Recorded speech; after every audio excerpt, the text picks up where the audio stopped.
Olá pessoal, aqui é o professor Felipe. A gente vai falar hoje de língua portuguesa de novo, continuando um outro assunto da aula anterior, que foi morfossintaxe. Eu expliquei para vocês o que quer dizer essa palavra. É uma junção das duas palavras, dois termos do português, que é morfologia e sintaxe. Fiz análise morfológica numa frase, depois fiz a análise sintática e a gente por fim fez análise morfossintática, que foi a junção de tudo, né? Expliquei que a morfologia é a classificação das palavras e a sintaxe é a função das palavras dentro da frase, né? Então hoje a gente vai continuar esse assunto.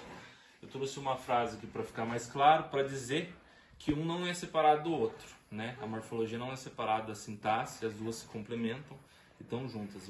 Então tá tudo interligado no português, tá? Então, ó, toda a sintaxe é morfologia e toda a morfologia é sintaxe, beleza? Então tem isso em mente. Vamos então resumir. O que é análise morfossintática? Eu já fiz na aula anterior. É analisar uma frase, analisar, separar e identificar onde há morfologia e onde há sintaxe. Ou seja, ser capaz de classificar as palavras de uma frase e conhecer as funções delas dentro dessa frase, tá? Então é isso. Eu trouxe hoje também três termos que vocês podem se deparar aí. Às vezes não sabe o que é, pra gente já deixar claro também, que pode aparecer. O que é uma frase oracional? É uma frase que há presença de verbo, então, obviamente. Então toda oração, quando vocês ouvirem, isso é uma oração, é porque tem verbo nessa frase, né? Exemplo então, o bebê acordou. Onde está o verbo? Acordou. Então é uma frase oracional ou uma oração, beleza?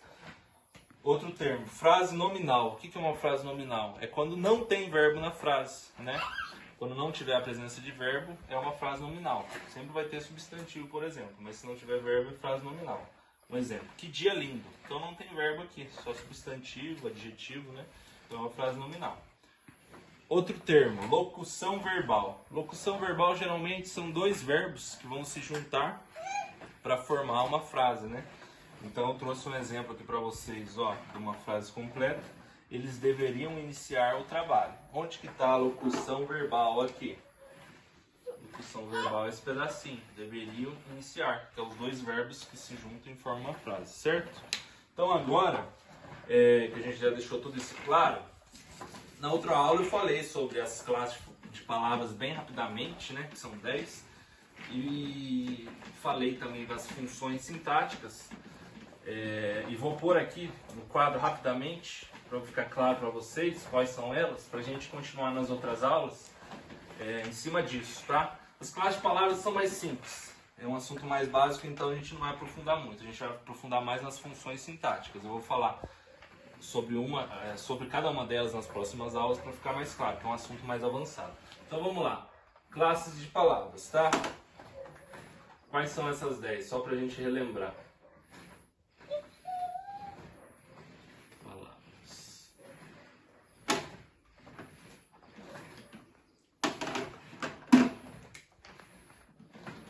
Pronome, interjeição,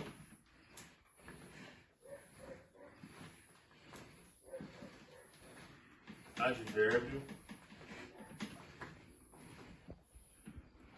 verbo, artigo, conjunto. Então tá aqui as 10 classes de palavras: preposição, pronome, interjeição, advérbio, verbo, artigo, conjunção, substantivo, adjetivo e numeral. Não vou aprofundar em cada uma delas porque é um assunto mais básico. Vamos lá nas funções sintáticas agora: sujeito, predicado, núcleo, complemento verbal, complemento nominal, agente da passiva, adjunto adverbial, adjunto adnominal e aposto. E eles são em 3 categorias, tá? As essenciais, as integrantes e os acessórios, tá? Então é isso, nas próximas aulas a gente vai aprofundando nesse lado aqui, funções sintáticas, tá? Que é mais avançado, mais difícil de entender, então a gente vai nisso, certo? Então agradeço a todos, tchau, tchau.